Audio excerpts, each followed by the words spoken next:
What is the meaning of life? It's a question that has echoed through the ages, from philosophers to theologians, scientists to everyday people. The search for meaning consumes us. It's a question that keeps us up at night. It's a question that drives our actions. Why are we here? Is there a grand purpose to our existence, or is it all just a cosmic coincidence? The universe, in its vastness, offers no easy answers.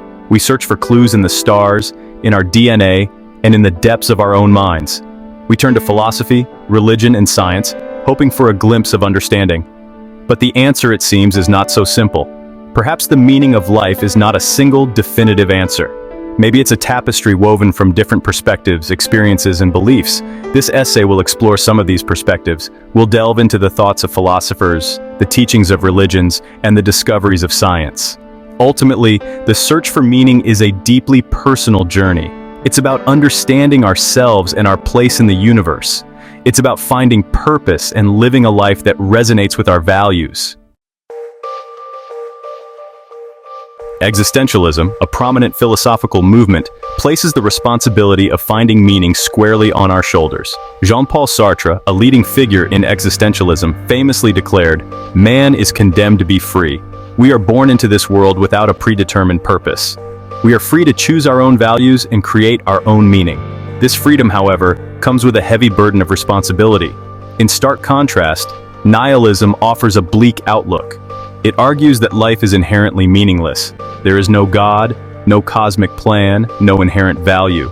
Albert Camus, another prominent existentialist, acknowledged this absurdity but offered a different perspective. He believed that recognizing the absurdity of life allows us to find freedom and joy in rebellion against it. Nihilism for some can be a source of despair. If nothing truly matters, then what's the point of anything? But for others, it can be liberating. It frees us from the constraints of societal expectations and allows us to live authentically. The debate between existentialism and nihilism highlights the spectrum of human thought on the meaning of life.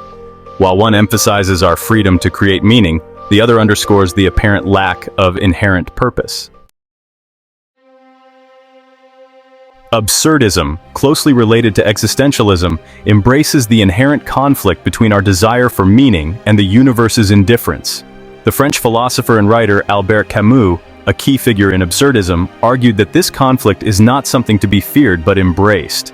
Camus compared our search for meaning to the Greek myth of Sisyphus, condemned to eternally push a boulder up a hill only to have it roll back down. Despite the futility of his task, Camus argued that we must imagine Sisyphus happy.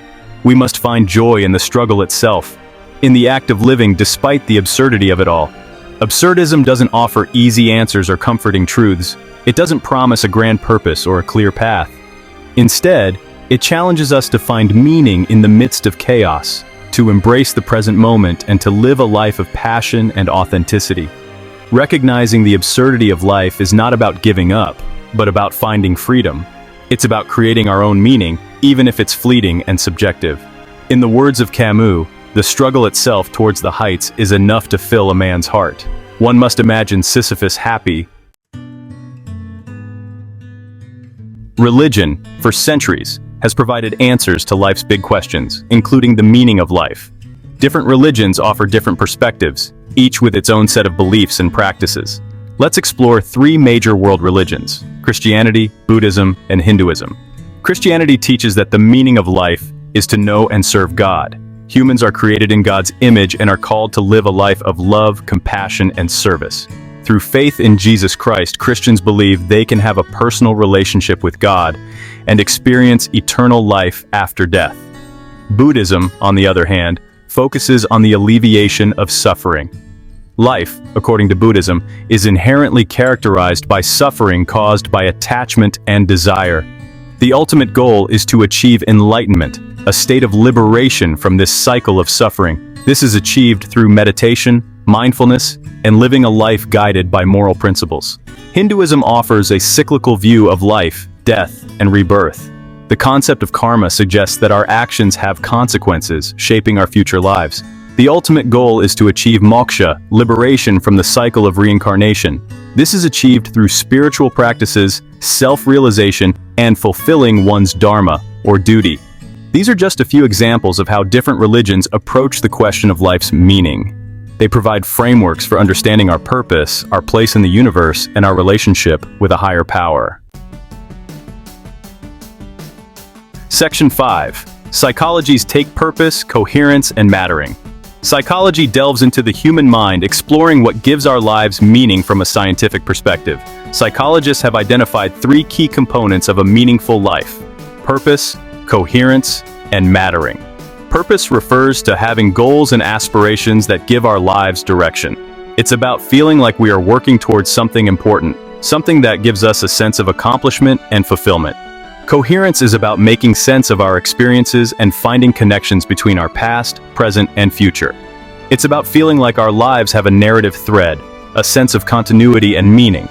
Mattering is the feeling that we are valued and that our lives make a difference in the world. It's about feeling connected to something larger than ourselves, and knowing that our existence has significance. These 3 components, while distinct, are interconnected. A sense of purpose can provide coherence to our lives. Feeling like we matter can give us a sense of purpose. Together, they contribute to a sense of overall well-being and life satisfaction. Section 6. The Drive to Self-Actualize. Abraham Maslow, a prominent psychologist, proposed a hierarchy of needs that humans strive to fulfill. At the top of this hierarchy is self-actualization, the need to fulfill our potential and live a life that is true to ourselves. Self-actualization is not about achieving external success or accumulating material possessions. It's about personal growth, creativity, and living in accordance with our values. Maslow believed that self-actualized individuals share certain characteristics, such as a strong sense of purpose, a deep appreciation for life, and a strong ethical compass. The pursuit of self-actualization can be seen as a journey of self-discovery and personal growth. It's about identifying our strengths and passions, overcoming challenges, and striving to become the best versions of ourselves. While not everyone may reach the pinnacle of self-actualization, the journey itself can be a source of meaning and fulfillment. It's about striving to live a life that is authentic and meaningful to us.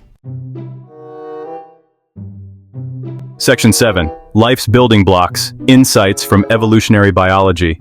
Evolutionary biology offers a unique perspective on the meaning of life.